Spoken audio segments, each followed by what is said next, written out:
Hey everyone, Synthetic Future here in the attic, and today is a very exciting day because we're launching a new micro module, but not just any micro module, we're launching our first micro voice module. So what does that mean, micro voice module? Well, technically our first would be the micro console we just launched, but this is an actual voice module. So what we're doing is we're taking some of the aspects of micro, so the compactness and the sort of minimalistic styling, and we're going to make the modules bigger and more encompassing. So with micro voice, that means we are going to release fully fledged synthesizer voices that you can just throw into your patches and quickly get great synthesizer sounds. Now, for our first micro voice, we had a little bit of a discussion of what would be the scope of this thing. So what classifies a voice, and what sort of architecture are we looking at, and what should this thing do, and what shouldn't it do? And after a lot of debating and a lot of talking about all sorts of synthesizers, we eventually kind of came to the conclusion that if we're talking about archetype synthesizers, one of the first things that comes to mind is the sort of Juno architecture. Now, it's important to note that Alunia is not a Juno clone, although it does borrow the architecture of the Juno. So it is the two oscillator thing with a sub oscillator. We have a unison built in, which is pretty cool, filter, amplifier, and a chorus. Because if there's one thing that makes a Juno, it's the chorus. So that's sort of the main framework. And once we decided on that, we started to think about, okay, so we're still dealing with modular here, but the main goal is to make something that is quick, accessible, and doesn't get too much in the way. You will find some CV on Alunia, but it is less than the micro modules. And this is purely by design, because where micro modules is all about being the most flexible thing in the world, where you can do as much as you want to do, we sort of wanted to make this a little bit faster and more accessible. And you can, of course, still build on it, and I'll demonstrate that later on in the video as well. So Alunia is, I think, a very, very solid voice. It's really, it has a lot of character and a lot of options, even though if you just look at the interface, it doesn't look all that complex. And I think that's sort of the power of the Juno as well. It's by design not the most complex looking thing, but if you utilize it well, there's a lot of power and a lot of cool sounds that you can achieve with it. Now, I consider talking all day about the history and things, but in the end we're talking about a musical instrument. So I think it's best to just get into the sound bits and just show you and let you hear what it sounds like. So let's move into the DAW and get this thing going. Alright, so here we are in Alunia. And just to quickly cement some things, it's handy to talk a little bit about the micro language in visual design. So we have these green ports. These are CV inputs. We have our blue ports, which are outputs. And because we're dealing with modular, there's no real difference between sound and CV output. So everything blue is just an output. And we have the red port at the bottom. That's an audio input. So that's kind of the basic language with micro. And we also work in a left to right, top to bottom order in organizing things just like the micro module. So it should be a pretty familiar interface if you have ever used any micros, which you should. And if you haven't, well, at least get the free bundle. Do yourself a favor. Let's start top left and work our way down and to the right. And we start off with the interface page. Obvious, I think. Followed by the octave control.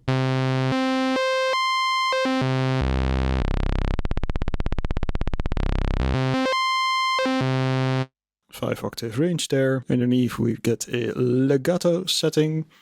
Now for this to work properly you need to set this little switch here to single. And if you play staccato notes, you get a staccato response. And you can also glide by holding the old note and play the new notes.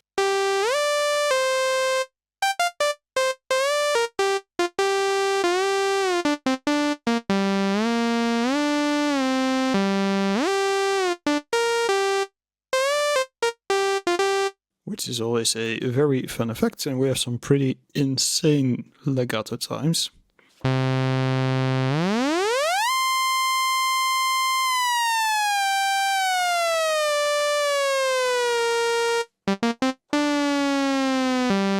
For if you want to do some very insane legato stuff, or if you want to do really long pitch slides.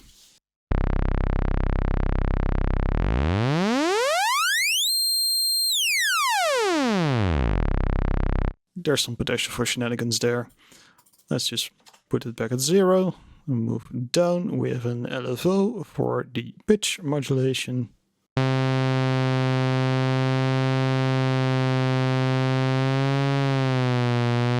This control sets amount, and in the LFO section we can set the frequency.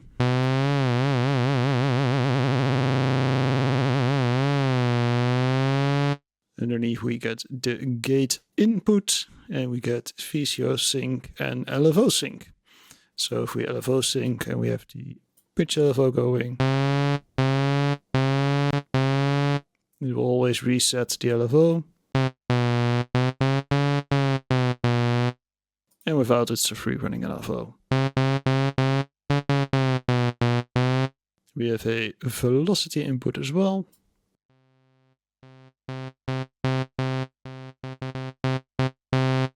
Which changes the volume.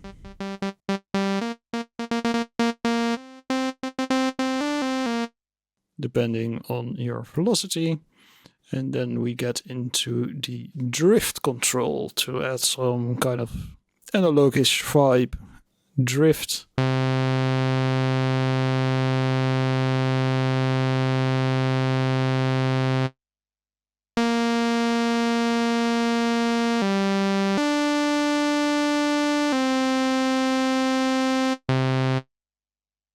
It's not a whole lot.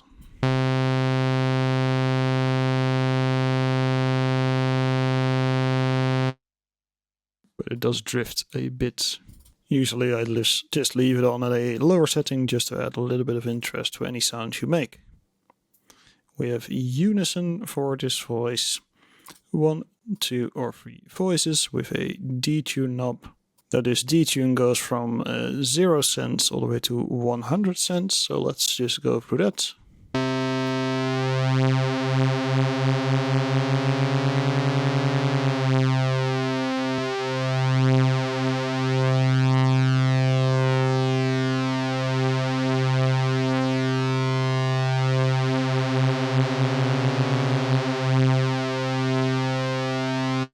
Great for creating those quick detuned sounds. And the Ext In, we're going to save for a second. We'll get back to that. Moving to the right, we get into the envelope, 2 millisecond tag all the way to 3 seconds.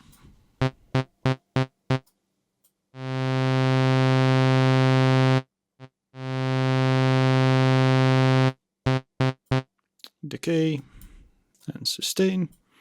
And a release that goes from 2 all the way to 20.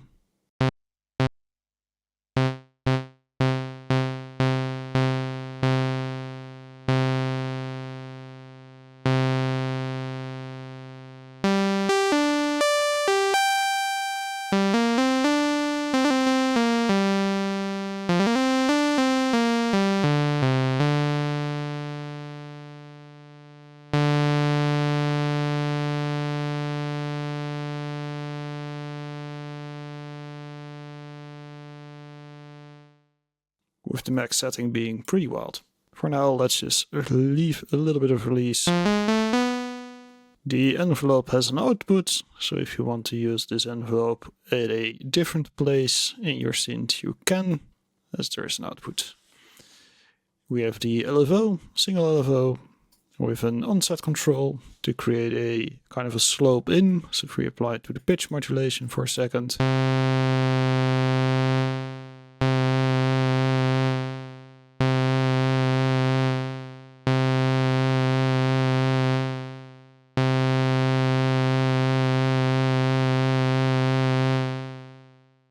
Have a little bit of a fade in on the LFO.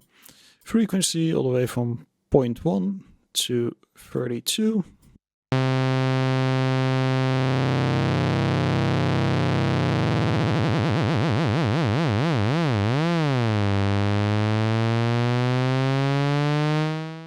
And we can tempo sync it from 16 beats to 1/64.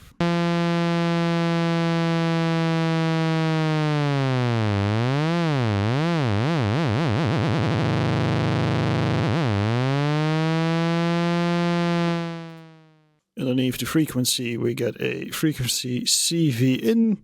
This is an exponential CV, meaning that every volt will halve the frequency of the LFO. And we get a shape control for the LFO, which is sort of interesting to look at as well. So for this, I will just quickly hook it up to the oscilloscope. You can take a quick look at that. So here's our LFO. In the center, there is a little sine wave LFO shape, and we can move it to the left for a more triangle shape, but it isn't a perfect triangle. It's actually an interesting way to morph to a triangle shape without creating any sharp edges. So it's actually quite smooth when modulating this control. And if we move it all the way to the right, we move into a square. And once again, you can see the way it squares out.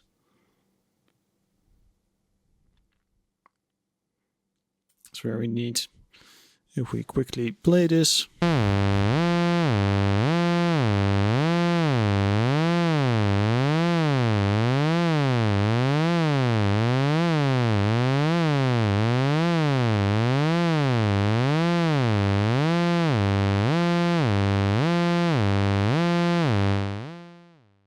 And even in the square mode, it's still pretty smooth for a square, and I think that's a nice touch.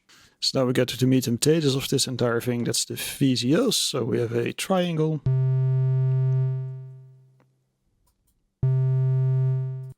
saw, square. Square has a pulse width,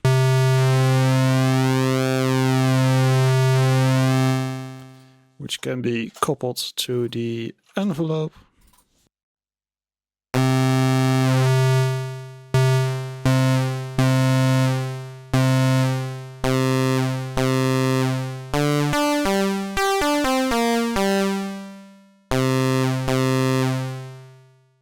Or inverted.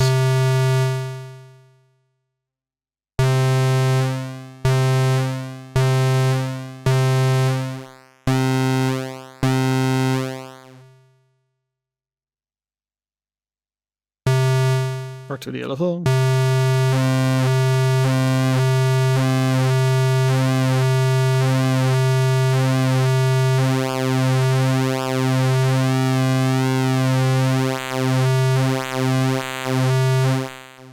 Both positive and negative. Or to a CV. On the second oscillator, we get a saw and a square.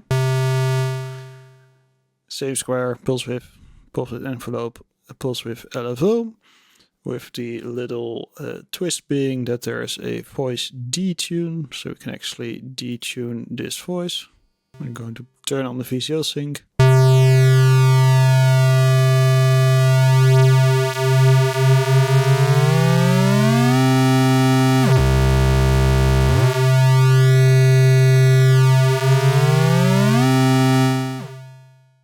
Up and down an octave, and we have a slight favor in the dial for the smaller detunes, because that's where the fun stuff happens. Let's tune it down a little bit, because we're hitting the mixer a little bit hard right now.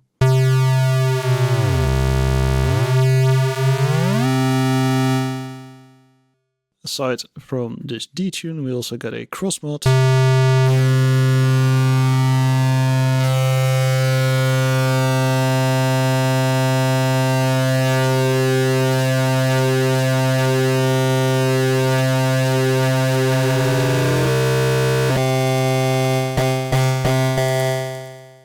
Which works pretty great in conjunction with the detune.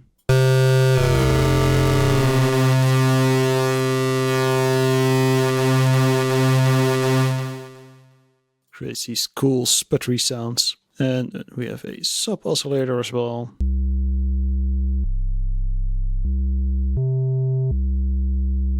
Unison, 1 or 2 octaves down.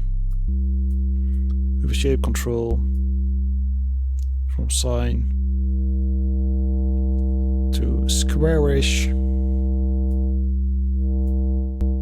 Works really well for doubling up on voices.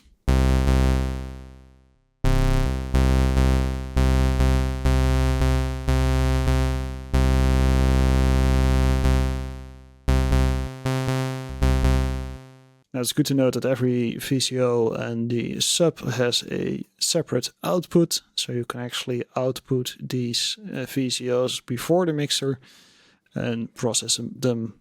And for instance, bring them back in on the Ext In, and I'll show a little bit of that a little bit later on. We have a mixer here for VCO levels, the sub level and the external level, but also for noise.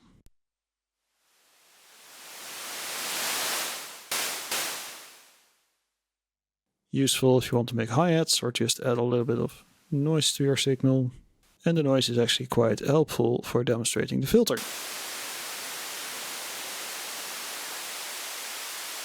We have a high-pass filter, mainly for cutting out some of the bass.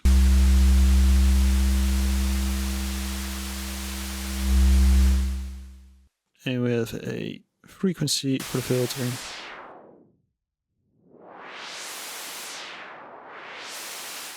Resonance.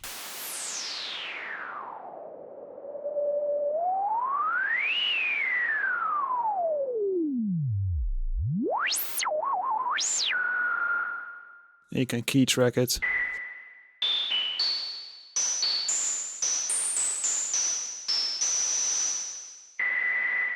So if you want to, you can actually play the filter as well, because there's no VCOs active right now.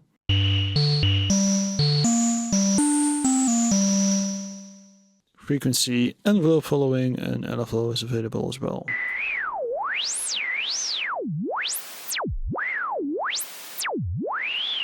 Or you can bring your own frequency CV in. This filter can be driven, which is pretty cool as well. Especially if you input a clean signal, of course. So let's bring in that little triangle here.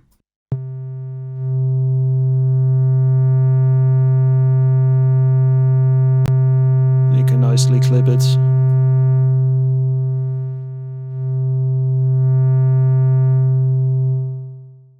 And we have several modes, 6, 12, 18 and 24 dB slopes on the filter. There's also an output from the filter, if that's something you want to use. But considering that's before the VCA, it will just be a constant tone going off. And it's maybe an important thing to note here. The order of operations is that all the VCOs are first fed into a mixer, then through the filter, then into the VCA. So it's exactly the order you see here. VCOs, mixer, filter, VCA. VCA master level at the top. Also a control here for the VCA. And you can either set it to follow the envelope, or you can set it to be gate controlled. And in the gate control mode, it will simply ignore your envelope. So it doesn't matter what I set here, because it's gate controlled. Now, while watching a fair few videos about the Juno, the one thing that, well, at least stood out to me was that quite often the Juno isn't that great sounding until the magic chorus button is hit. And when that chorus kicks in, the entire thing just comes to life. And that's something that was important for this module specifically, to have a cool chorus. But the thing is, the standard Juno chorus has the 1, 2 and 1+2 mode buttons, and that's not really our style to make something that is that simple. We wanted to have a little bit more control. So we have the quintessential chorus controls for the amount of chorus, the frequency of the chorus, and the stereo control. And this thing stereos really well. So let's just dial it up, have a little listen. After we first create a sound that isn't all horrible and messed up. Let's just do this.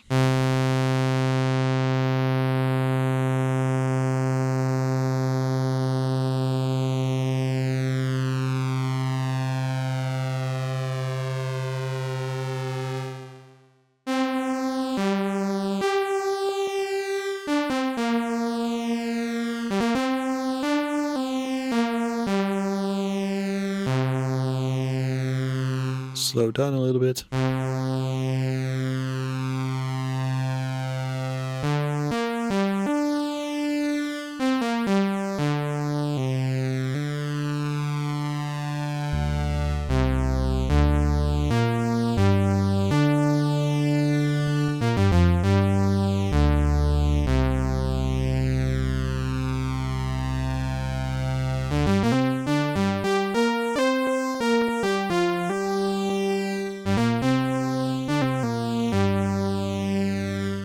Let's bump up the stereo a little bit more.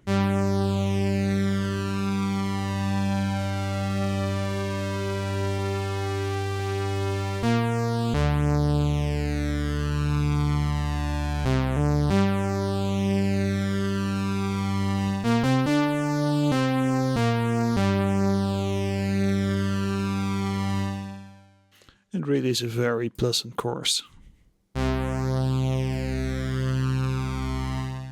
Even more so on the poly version. If you just slam nice big chords into this thing, it really creates a lot of interesting movement, and especially the stereo mode. It creates a very, very nice stereo field, which, if you don't like it, you can just turn off, but you shouldn't.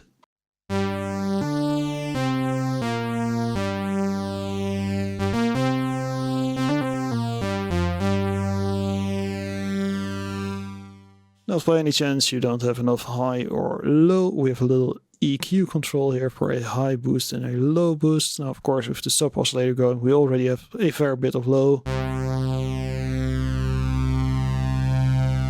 But you can boost it or cut it.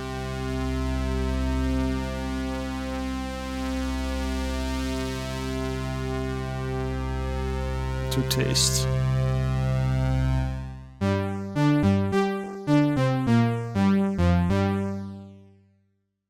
Bring back a little bit of the drift. And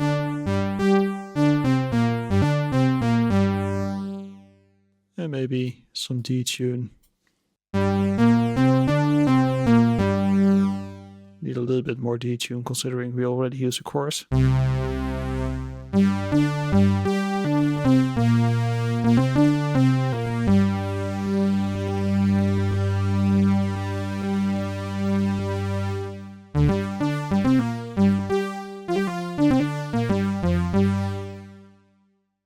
It's a very fun voice to play around with. Now, there's still one little thing I didn't really cover, and that's the external in. So that's something I wanted to put a little bit more time in, and for that we're just going to grab a few modules, and we'll be right back. And there we are. So let me just quickly reset Alunia. Sounds kind of boring now without everything going on. And let's show some things we can do with this external in we have here. So the first thing is kind of obvious. We can insert a extra voice. So if you think 2 voices is not enough for me, I want a third voice, you can just grab a whatever oscillator, but preferably, of course, a micro oscillator, slam it in here, and because we have the VCA here, it will not make any sound until you play something. And this is now entirely the external oscillator. So if you want to, you can add, for instance, an extra octave by having these saws on, turning this all the way down and putting this 1 octave up, I believe.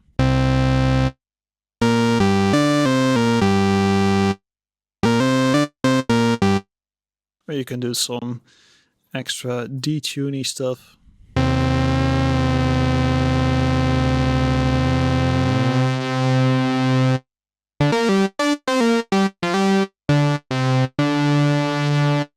With the control over the volume in the mixer.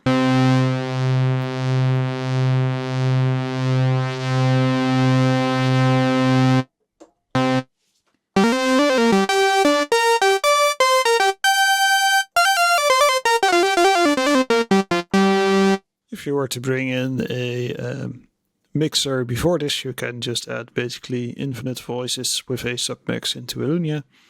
But, well, 3 voices is already, I think, pretty good for demonstration. Now, aside from adding a voice, you can also do another little trick. And for this, I'm going to use a module that actually isn't released yet. So please be kind to me, Chris. This is another premiere. So what we're going to do here is we're going to turn down VCO 1. So our triangle wave is now off. And what we can actually do is take a wavetable distortion, take the output of VCO 1 into the wavetable, out to the Ext In.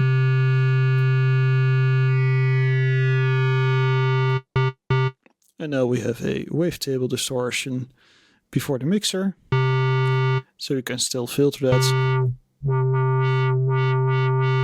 in Alunia and add voices to taste.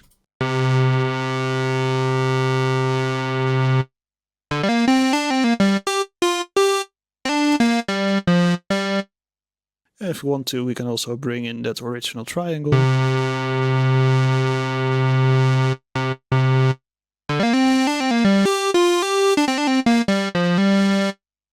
In a sense, giving us a third oscillator.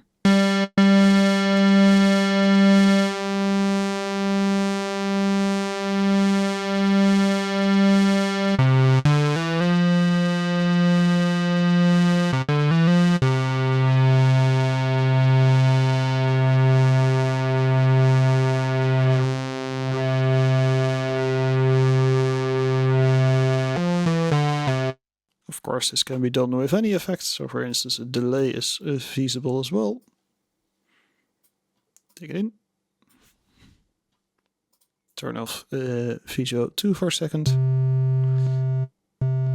So that might not sound all that exciting until you start to tweak it a little bit.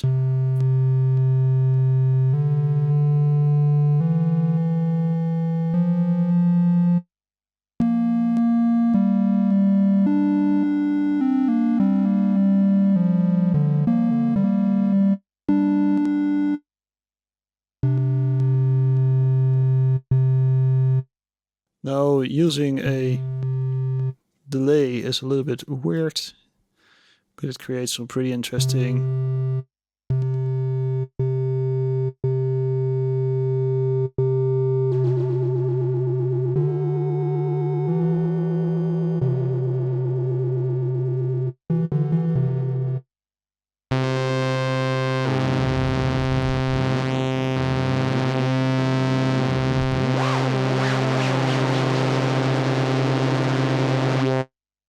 possibilities. And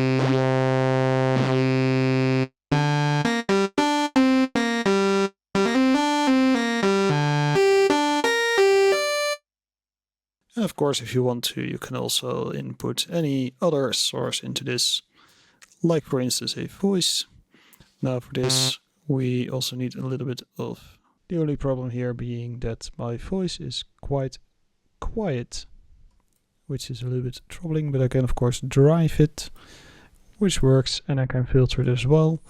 If that's something you want to try, that's totally feasible. Or you can use a guitar or whatever and have some fun with that. One more trick for the more keyboard player oriented people that I wanted to quickly demonstrate is doing a vibrato using Alunia. And for this you will need some form of amp or attenuator, both should work. If we take our LFO and we take the output of the LFO, route it into the input of the amp and the output of the amp into the pitch, and we can then control the amount with a CV control. Now for some reason my mod wheel of this controller doesn't seem to output to voltage, so I'm going to use the bend, but same difference. We can now actually do some vibrato stuff.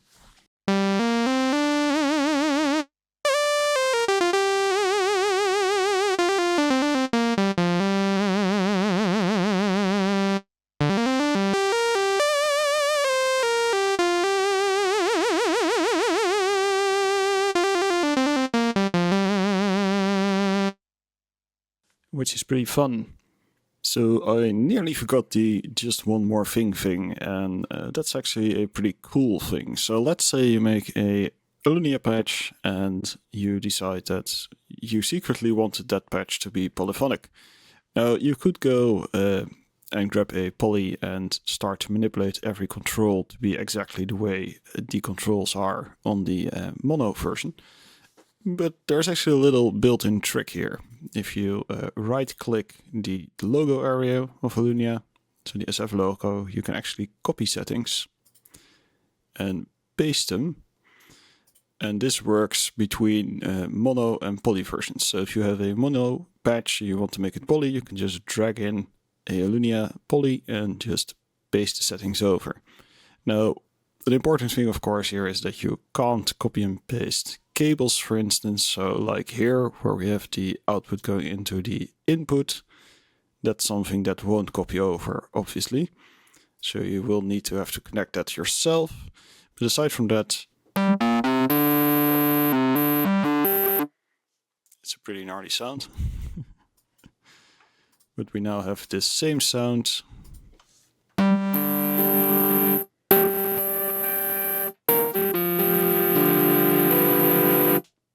as a poly sound. So that's pretty awesome. You can also save it to a file if you want to share that setting with someone else or load that setting from a file. And that's really cool to have that ability to quickly add polyphony to a mono patch. Or the other way around, maybe you made a patch with poly and you're like, oh, I actually don't need it. You can just scale it down to a mono and save a bit of CPU there. So there you go. So that's Micro Alunia.